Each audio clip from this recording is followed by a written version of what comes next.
Lecture 10, Presenting Tables and Charts Part 2. So in the previous lecture we had a look at how we go about presenting data in tables. In this lecture we're going to have a look at how we go about presenting charts within reports. Now, as with tables, the use of charts within reports follows exactly the same principles. So the purpose of presenting and the purpose of using a chart is to actually present summary evidence that supports the discussions, the conclusions or the inferences that you're making within the text of your report. As with tables, you need to take care in selecting the data that the chart is going to represent and how the chart is actually designed. Now, charts are a really valuable way of presenting data because they present data in a really visual and easy to see way that sometimes tables aren't so good at being able to show. They're particularly good for showing a reader the distribution of data. They are very good for highlighting and displaying trends and comparisons between different variables.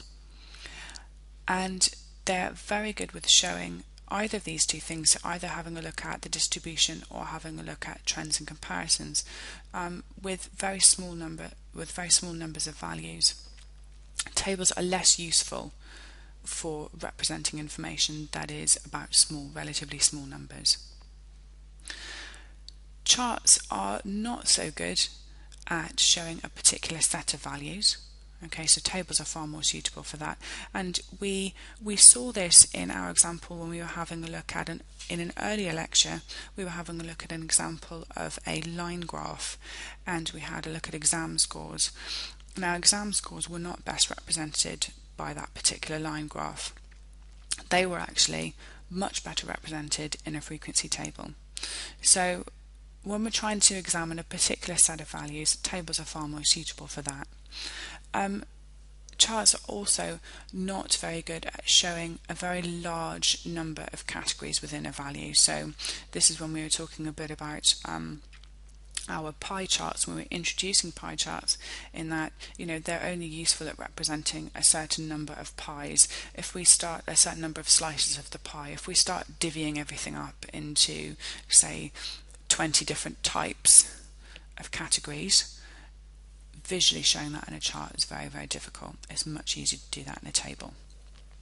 So there are many different types of charts, but the most familiar types are bar charts, pie charts and line graphs. And in slide set 7 and 8 we had a look at these main types of charts that are used to present data.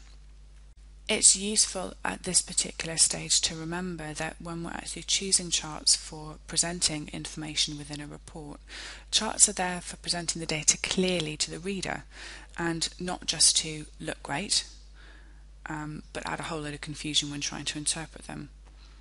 Okay, so they're there to aid the reader to understand what you're trying to say and not just there to provide nice pictures that look great. So taking a bit of time to choose the right chart that displays your data most clearly is actually the most important thing. So as with tables, there's a definite checklist of things that it is really useful to follow when you're thinking about displaying charts. The first thing is that obviously, as with tables, a chart needs a really clear title, so it needs to define what the chart is actually showing. Okay, so whether that's age or tons of fruit or so on and so forth, plus the geographical area that's being covered if it's related to a geographical area, the time period that it's covering and the units of measurement. Of course, another must is that you actually put a data source at the bottom of your chart, and that you think about when you are designing your chart about the colours. Now, you need to make sure that colours are relatively easy to distinguish from one another, and it's useful to note that when you are choosing your colours, make sure that they actually print clearly on black and white, as many people print reports in black and white rather than in full colour. So you may have things that in colour are very well distinguished from each other, but when you print them on black and white you couldn't tell them apart. So it's really useful to remember that when you're thinking about choosing your colours for your charts. Labels always include labels for your key values and also include a legend. Now we're going to look specifically at our main different types of charts and things that are specific to those particular charts. So the checklist that we've just run through, they relate to all charts. They're things that you need to remember for all charts, but there are certain things that are specific to specific charts. So if we think in the first instance of displaying a bar chart, it's useful to remember that bars, of course, as we talked about before, can be either vertical or horizontal. Now, horizontal bars are sometimes more useful when displaying a larger number of bars. The width of the bars that you represent in a bar chart, they need to be equal. Okay, otherwise it will seem as if one particular bar is more significant than the other. Your axes, both your X and your Y, so your horizontal and your vertical, will start at 0. Plotted values can, of course, they can be negative, but you always have a 0 point. The bars themselves need to be in some form of order, so they need to be ordered in whatever way that is naturally logical to that particular data set. So be that by the size of the value, by time, or by age, or because the data is known and accepted to be in a particular order, i.e. if you think about if you were doing some data on industrial structure of a country, we usually think of industrial structure in terms of primary, then secondary, then tertiary. So whichever logical order that makes most sense. So we're going to have a look at bar charts, and we're going to have a look at a bad bar chart example and a good bar chart example. So this one that you see here is an example of what we would call a bad bar chart. So this is a fictional example, but what can we see within this bar chart? What is actually wrong with it? Well, first off, it goes against our checklist that we've developed by having absolutely no title. Tell anyone looking at the chart what they're looking at and what it actually relates to, i.e. the date, geographical location, and so on. The axes, whilst the axis actually starts at 0, the vertical axis is too large. The vertical axis should actually just finish just above the largest value. So in this case, the largest value, which is actually quite hard to tell from this example, is in this case 30. Okay, so your vertical axis needs to sort of stop around about 30. There's actually no gap between the columns, and there needs to be a gap between the columns.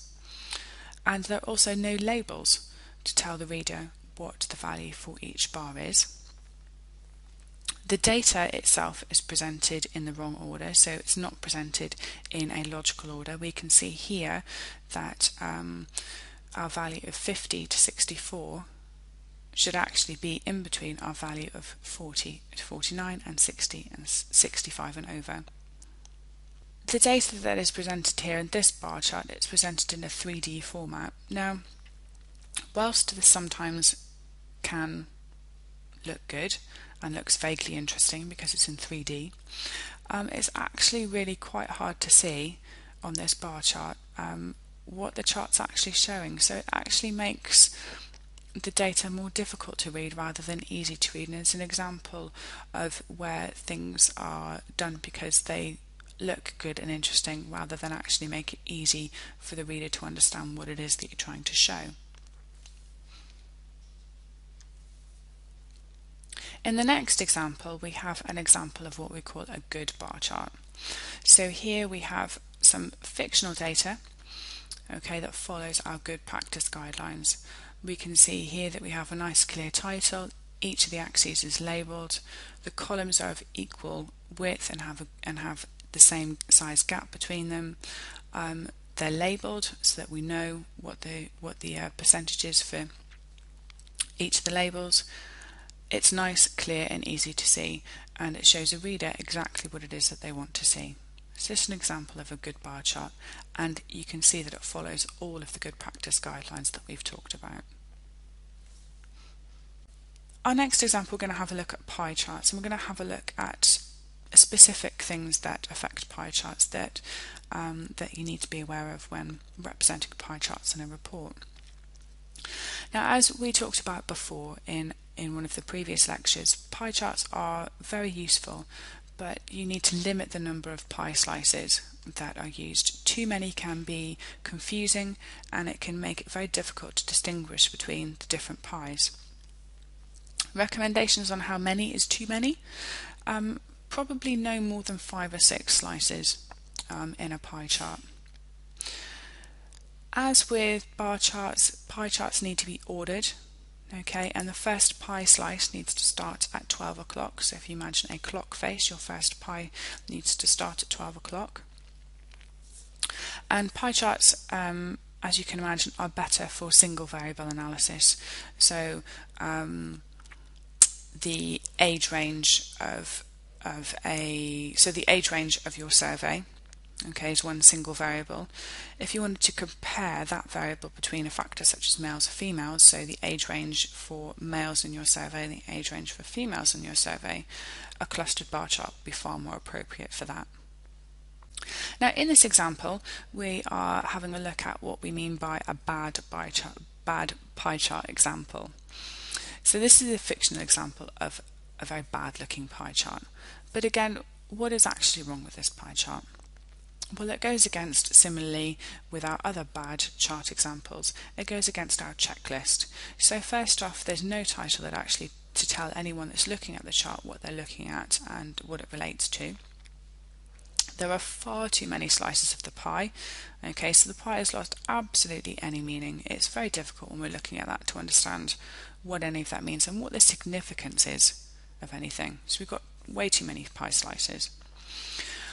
The pie slices themselves, they have absolutely no value labels, which shows us what percentage each slice counts for. So it's very difficult without the value labels to understand what any of those segments may account for. We'd have to do a little bit of guesstimation to work that out.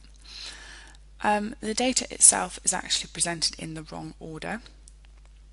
Okay, so whilst we start at 1 to 5, you can see we actually have 55 to 68 coming up halfway through rather than right towards the end, which is where it should be, and so on. So you can see that actually our data is unordered. And whilst it looks very colourful, okay, when we look at it in colour, the colours will actually become completely indistinct when we print it on black and white. So it'll be very difficult to tell what any of it actually means. Now here we can see that we have taken the data, okay, from the previous pie chart, and we have made it into something that follows our good practice guidelines. So we have amalgamated some of the categories to make fewer categories to be represented by a pie chart. So we can see here we actually only have 4 categories represented. We've amalgamated all of our hours together to form 1 to 15, 16 to 30, 31 or more, and not currently working. So we've amalgamated our categories to form fewer so that we can actually plot them on a pie chart. We've given it a good title. Okay, so we've given it a title that tells us exactly what it is we're looking at and the date. We've given it a source. Each particular slice has a label, and we have a legend as well. So we can see that this fictional chart follows our good practice guidelines. So here is another example of a good pie chart. We have the same type of information, but we are using an exploding pie chart, and these exploding pie charts are useful when we want to emphasize one particular value and highlight this particular section to the reader. So in this case we are highlighting the section that has the most values. So we can see that those people that are working 31 hours or more constitute 36% of our sample, and we want to highlight this to the reader. So they're useful for doing that. So our third type of chart or graph that we've been looking at are line graphs. And again, as with bar charts and pie charts, our same checklist applies, but there are a few additional things that you need to be aware of when presenting a line graph. You need to include axes labels and start each axis at 0. The height of the vertical axis should be just larger than the largest value being plotted. And of course, remember that you can of course use more than one line. So example, responses to a variable by different companies, responses to a particular variable by different age groups, by different genders, by different geographical locations, so on and so forth. Now what we see here in this slide is an example of a bad line graph. So this is a fictional example of a bad looking line chart, but again the question is what is actually wrong with it? As with the others, it doesn't follow some of the basic checklists that we need to follow. So again, there is no title. What are we actually looking at and what does it relate to? Well, without a title, you don't know. There are no axis labels at all. The horizontal axis is more obvious. Okay, it looks like years, but if you have a look at that, they're actually in the wrong order. The vertical axis also has no label, and it looks like the data could actually be simplified into thousands. And 3D, it's represented in 3D, and whilst that looks interesting because we have a nice sort of ribbon effect going on with each of those, it's actually quite difficult to see what the chart is showing, and it's not actually going to print particularly well. And as you can see, because it's only been expanded to a certain extent, we only have labels on that for fruit to go and banana exports.